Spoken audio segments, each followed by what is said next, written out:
Saviez-vous que de nombreux entrepreneurs chrétiens passent à côté de millions d'opportunités simplement parce qu'ils refusent de collaborer avec des non-croyants?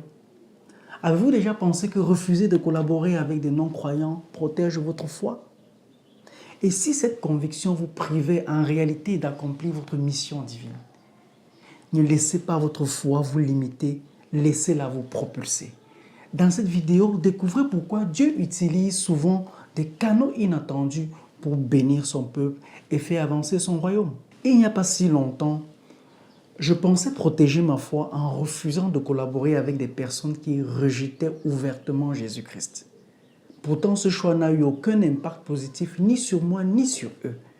J'ai alors réalisé que peut-être Dieu voulait me pousser à réfléchir autrement. C'est là que j'ai pensé à Nebuchadnezzar, ce roi païen utilisé par Dieu pour accomplir un dessein plus grand. Et si Dieu voulait que je sois un témoin actif au cœur même de cette opposition? C'est pourquoi nous allons déconstruire ces croyances et découvrir comment prospérer dans le monde des affaires tout en restant fidèle à notre foi et pourquoi vous ne devez pas vous enfermer dans une bulle religieuse. Je suis Gildas Tankou et bienvenue sur la chaîne Rigor Well qui existe pour accompagner les entrepreneurs et créateurs qui veulent glorifier Dieu et démontrer leur amour et leur service aux autres dans tout ce qu'ils font à se réinventer et créer de la valeur au niveau élevé avec consistance.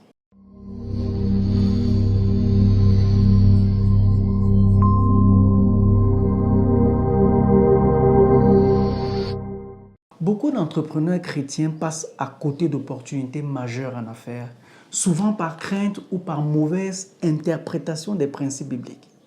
Par exemple, refuser toute collaboration avec des non-croyants est-il vraiment ce que Dieu attend de nous? En analysant les Écritures, on découvre que Dieu a toujours utilisé des personnes non-croyantes pour accomplir ses desseins. Joseph a prospéré en Égypte grâce à Pharaon.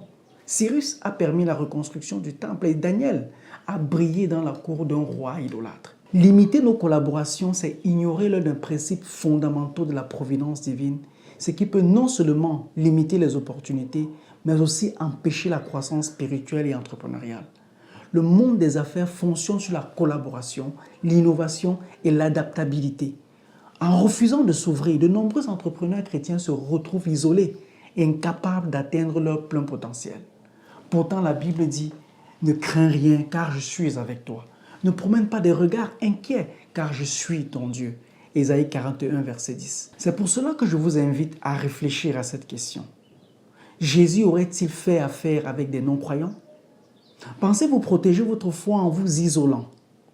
Et si c'était précisément ce qui vous éloigne du plan divin?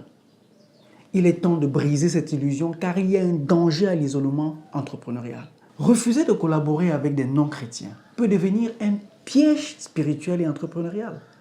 L'isolement réduit les opportunités, bloque l'innovation et empêche l'impact missionnaire. L'isolement ne protège pas votre foi, il étouffe votre potentiel. Dieu ne vous a pas appelé à bâtir un mur, mais à franchir des frontières. Dieu n'a pas besoin de vos murs, il a besoin de vos ponts. Des passages comme 2 Corinthiens 6, verset 14 qui dit « Ne vous mettez pas sous un joug étranger avec les infidèles » ou 1 Corinthiens 15, verset 33 qui dit « Les mauvaises compagnies corrompent les bonnes mœurs » sont souvent utilisés pour justifier une séparation. Pourtant, il parle avant tout de relations spirituelles profondes et non de collaboration professionnelle. Jésus lui-même n'a jamais évité les pécheurs et les publicains. Il les a rejoints là où ils étaient pour apporter la lumière. Pourquoi ne pas faire de même dans le monde des affaires? Refuser toute collaboration avec des non-chrétiens peut sembler être une décision spirituelle sage. Mais en y regardant de plus près, ne risquons-nous pas de passer à côté du véritable plan de Dieu? Voici quelques conséquences possibles. Il y a la perte d'opportunités. Beaucoup d'affaires prospères nécessitent des partenariats diversifiés. Manque d'innovation. Travailler avec des personnes d'horizons différents permet d'élargir sa vision et d'apprendre de nouvelles méthodes. Isolement du marché. Si vous ne traitez qu'avec des chrétiens, vous limitez considérablement votre champ d'action. On peut aussi citer la perte d'impact missionnaire. En nous limitant à un cercle fermé de croyants, nous nous privons d'opportunités d'être témoins de Christ là où il veut réellement nous utiliser. Jésus est allé vers les pécheurs, non pas pour se conformer à leur mode de vie, mais pour leur apporter la vérité. On peut aussi citer témoigner là où c'est nécessaire. Le véritable combat spirituel ne se joue pas dans l'isolement, mais au milieu du monde. Si nous voulons que Christ soit glorifié dans le domaine entrepreneurial, nous devons y être présents. Comment un médecin peut-il guérir s'il refusait d'être au contact des malades? Dieu utilise des instruments improbables. L'histoire biblique est remplie d'exemples où Dieu a utilisé des personnes qui, à première vue, n'étaient pas alignées avec ses principes. Nebuchadnezzar en est un parfait exemple. Malgré son rejet initial du Dieu d'Israël, il a servi un dessein divin plus grand. Alors la vraie question est la suivante. Dieu veut-il que nous restions dans une bulle chrétienne ou nous envoie-t-il dans le monde pour être ses ambassadeurs? Travailler uniquement avec des chrétiens est certes plus facile, entre guillemets. Certains vont comprendre pourquoi. Mais ce n'est pas là que Dieu accomplit son plan de rédemption. C'est au sein même des défis et de l'opposition qu'il nous appelle à être des témoins vivants. Comme l'a dit C.S. Lewis, Dieu murmure dans nos plaisirs, parle dans notre conscience, mais crie dans nos douleurs. Peut-être que certaines difficultés dans nos affaires sont justement un appel à revoir nos préjugés et élargir notre vision. Explorons maintenant les blocages psychologiques que cela peut entraîner. Les blocages ne sont pas toujours ce que l'on croit. Certaines convictions sincères, mais mal interprétées, peuvent vous freiner dans votre mission. Explorons ces mythes qui vous paralysent. Premièrement, je dois me séparer du monde pour rester pur. Jésus a prié pour que nous soyons dans le monde, mais non du monde. Vous pouvez le lire en Jean 17, versets 15 à 18. La séparation d'avec le monde n'a jamais signifié un isolement professionnel. Autre chose, travailler avec des non-chrétiens compromet ma foi. Non, l'intégrité chrétienne ne dépend pas de ceux avec qui nous collaborons, mais de notre manière de vivre et de mener nos affaires. Autre chose, l'argent et la prospérité sont dangereux. Comprenez qu'Abraham, David et Salomon étaient prospères et auraient utilisé leurs richesses pour faire avancer le royaume. Comme l'a dit Billy Graham, donnez-moi 5 minutes avec une personne et je vous dirai où en est son cœur en regardant son chéquier. Vous avez maintenant compris l'importance d'élargir votre vision. Mais concrètement, comment travailler sereinement avec ceux qui ne partagent pas votre foi, ceux qui rejettent même Jésus-Christ? L'objectif pour un entrepreneur chrétien n'est pas seulement d'être compétent, mais d'être exceptionnel au point que les autres se posent des questions. Nous devons travailler d'une manière qui pousse ceux qui nous entourent à dire « Waouh, d'où tient-il cette sagesse, cette rigueur, cette excellence ?» Jésus lui-même a déclaré que votre lumière luise ainsi devant les hommes, afin qu'ils voient vos bonnes œuvres et qu'ils glorifient votre Père qui est dans les cieux. Vous pouvez lire cela en Matthieu 5, verset 16. Mais comment atteindre ce niveau d'excellence qui intrigue et interpelle ces personnes-là qui rejettent notre Maître Jésus-Christ? Premièrement, rechercher la sagesse divine avant toute action. L'excellence chrétienne ne vient pas simplement de l'expérience ou du talent, mais d'une connexion profonde avec Dieu. Salomon, l'homme le plus sage de la Bible, n'a pas demandé la richesse ou la puissance, mais la sagesse pour bien gouverner. Avant de prendre des décisions stratégiques, priez et demandez la sagesse divine. Jacques 1, verset 5 nous rappelle, si quelqu'un d'entre vous manque de sagesse, qu'il la demande à Dieu, qui donne à tous simplement et sans reproche, et elle lui sera donnée. Les non-chrétiens doivent voir que nos décisions sont empreintes d'une intelligence qui dépasse la simple logique humaine. Cela les amènera à se demander d'où tire-t-il cette capacité à gérer les crises, à innover, à anticiper. Deuxièmement, cultiver une éthique de travail irréprochable. Le chrétien doit être la personne la plus fiable, la plus intègre et la plus diligente dans son domaine. Paul nous exhorte dans Colossiens 3, verset 23, « Tout ce que vous faites, faites-le de bon cœur, comme pour le Seigneur et non pour les hommes. » Les non-chrétiens doivent voir en nous un engagement qui dépasse les standards inhabituels.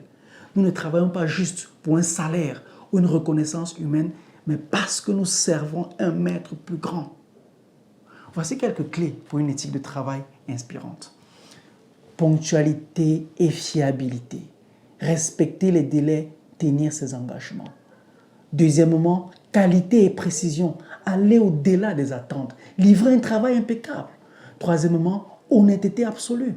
Dire la vérité même si cela coûte. Quatrièmement, service sincère. Traiter chaque client ou collaborateur comme une personne précieuse aux yeux de Dieu.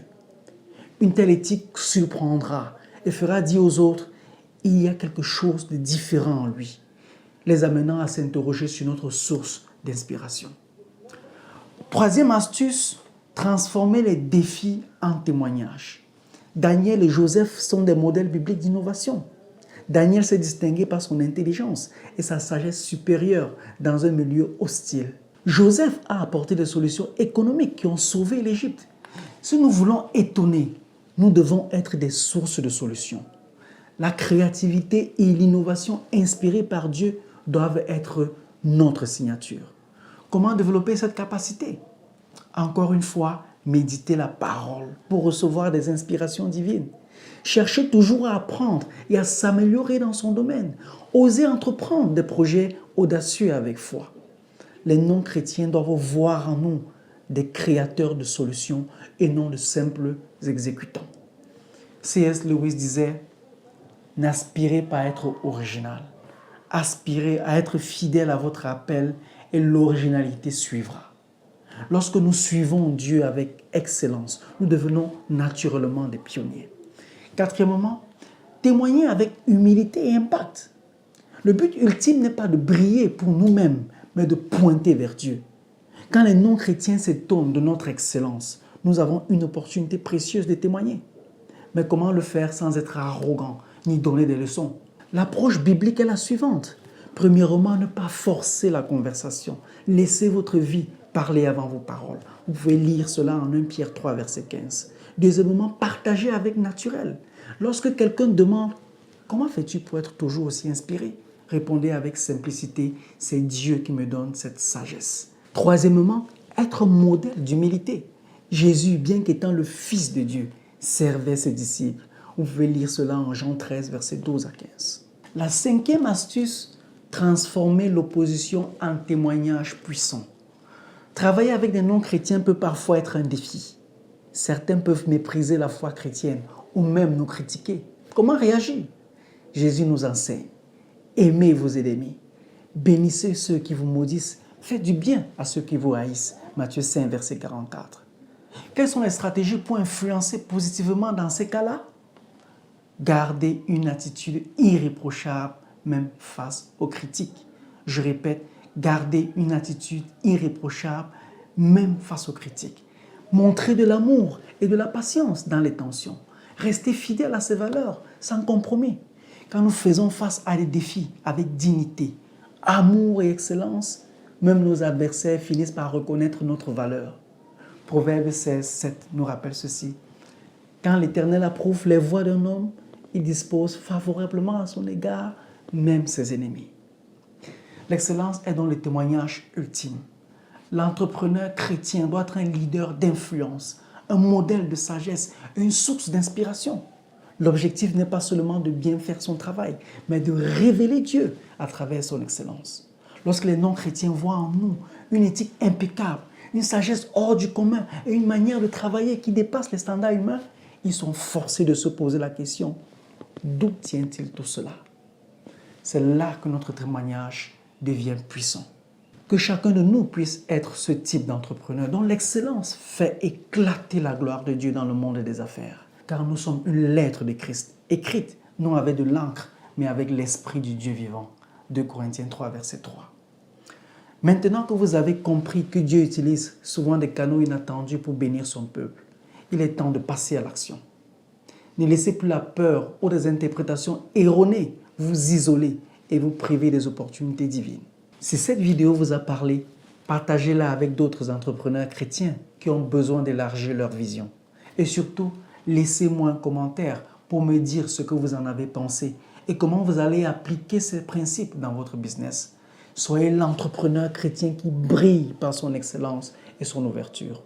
Soyez un ambassadeur de Christ là où Dieu vous place et transformez votre entreprise en un témoignage vivant de sa gloire.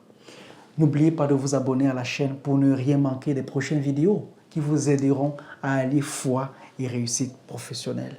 Et si vous cherchez à vous entourer d'entrepreneurs engagés et inspirés, rejoignez notre groupe d'études bibliques Rigorwell Business and Bible. Les liens en description. À très bientôt pour un nouvel épisode.